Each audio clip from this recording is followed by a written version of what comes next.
Сәлеметсіздер ме? Каналыма қош келдіңіздер. Лайк басып, комментарий жазып тіркеле кетіңіздер. Каналымда салт дәстүрлі байланысты, ырым-тыйымдарға байланысты оқып беремін. Білгенімізден білмейтініміз көп екен, сондықтан құлақ түріп тыңдаңыздар. Кіндік шеше. Бала дүниеге келісімен даусы шығу үшін құйрығынан шарт еткізіп ұрады да кіндігін кеседі. Сәбидің кіндігін кескен әйел кіндік шеше атанады. 2 жас үйленіп жатқан кезде кіндік шеше болуды қалап алатын әйелдер болады. Ол үшін алдымен 2 жасты арнайы қонаққа шақырып, өз дастарханнан дәм таттырады. Осыдан кейін 2 үй арасында қарым-қатынас жиілеп, жарастық орнайды. Кіндік шешеге біршама міндеттер жүктеледі. Жүкті әйелді күту, босану, үстінде басы қасында болу, баланың кіндігін кесу. Ол нәрестеге қырқынан шыққанша киетін ит көйлекті тігіп алып келеді. Бала ер жетіп, ел қатарына қосылғанша өз назарынан тыс қалдырмай, әрдайым қамқор болып жүреді. Халық ұғымында баланың мінезі кіндік шешесіне тартқан деген түсінік бар. Егер келіншек қиналмай босанса, әйелдер кіндік шешесінің қолы жеңіл екен десіп жатады. Балалар ержеткен соң кіндік шешесінің бар жақсылығын ескеріп, оған кіндік кесерін береді. Туған анасынан кем көрмей өмір бойы сыйлап өтеді. Кіндік кесу. Кіндікті ақ балтамен кесіп, таза жіппен байлайды. Түбіне күл себеді.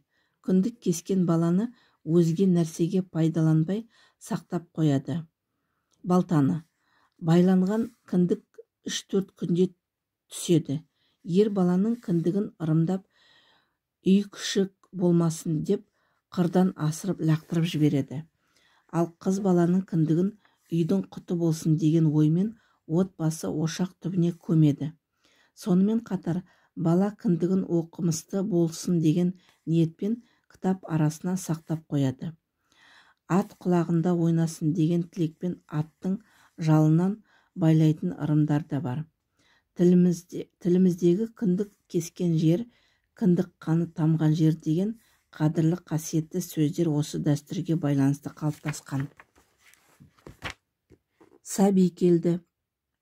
Сонымен бала іңгәліп жерге түсісімен сырттағы 2 көз 4 болып отырған әкеге, қалған еркектерге желаяқ әйелдің бірі барып, қыз болса кестеші, ұл болса жылқышы деп хабарлайды.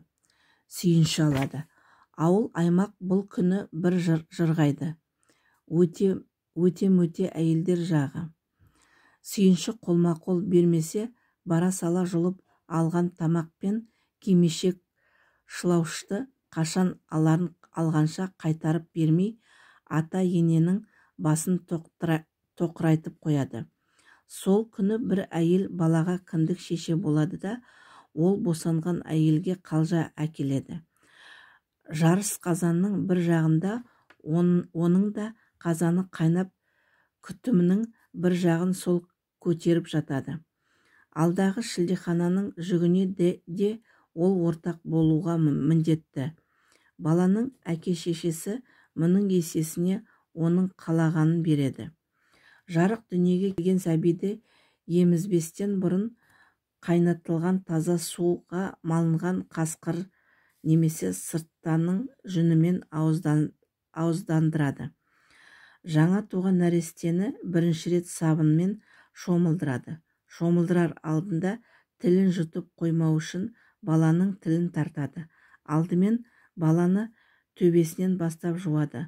Одан соң судан шошынып қалмасы үшін 2 аяғын батырып денесін үйретеді. Алғаш суға түсірілгенде су тимеген жері қалмай таза жуылы қатты ескеріледі. Шомылдырған соң кіндік түбіне қойдың майын жағып байлап құндақтап анасының жанына жатқызады.